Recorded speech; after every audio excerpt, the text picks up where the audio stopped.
অন্ধকারে বাস করে সেই জায়গায় আবার রিচার্জ করতে 15 দিন পরে আবার কারেন্ট আসবে। মানে গরিব মানুষকে খুললে বন্ধ আছে দিদি, অফিস 3 দিন বন্ধ আছে। আমরা হচ্ছে ওখানে ডেকোরেশন দেব 6টা থেকে রাত 11টা পর্যন্ত বেশি কারেন্ট নেন আমরা, সেই সময়টা বেশি হয়ে থাকে। আমি আমার বাড়িতে লাগালাম এরকম না, গোটা পাড়াটাকে ঝাপাতে হবে, একবারে ঝাপাতে হবে, কাউকে লাগাতে দেবো না, কেউ লাগাবে না।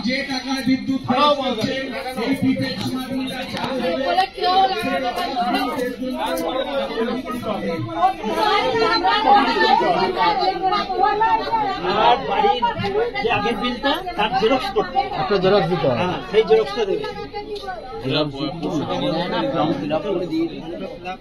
বুঝলি? কাউকে লাগাতে দিবি না, ঠিক আছে? কেউ যাতে না লাগায়,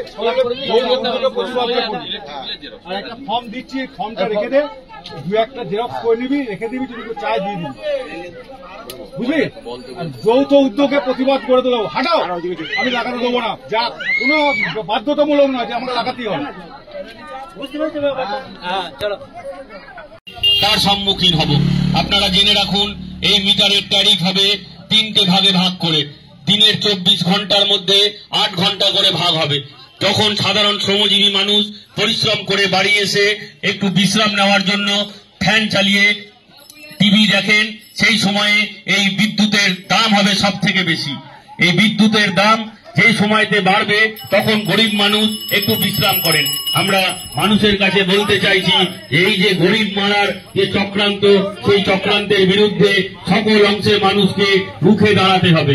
স্মার্ট মিটার লাগানো আইন অনুযায়ী এখনো বাধ্যতামূলক নয়, এটা অপশনাল। আপনি ইচ্ছা করলে লাগাতে পারেন, ইচ্ছা যদি না থাকে তারপরে তো কারেন্ট আসবে, এটা মাথায় রাখতে হবে। এটা গরিব মানুষকে মারার একটা চক্রান্ত। ফোন যেরকম আগে রিচার্জ করতে হয়, তারপরে হচ্ছে কারেন্ট, মানে কথা বলি ওরকম কারেন্টের আগে তোমার টাকা দিতে হবে, তারপরে হচ্ছে কারেন্ট জ্বলবে। রাত্রির বেলা যদি 12টার সময় কারেন্ট রিচার্জ শেষ হয়ে গেল, ব্যাস অন্ধকারে মরো।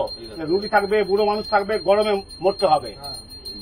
আবার এটাকে আবার রিচার্জ করলে সে মাত্র মোটামুটি 15 দিন সময় লাগবে।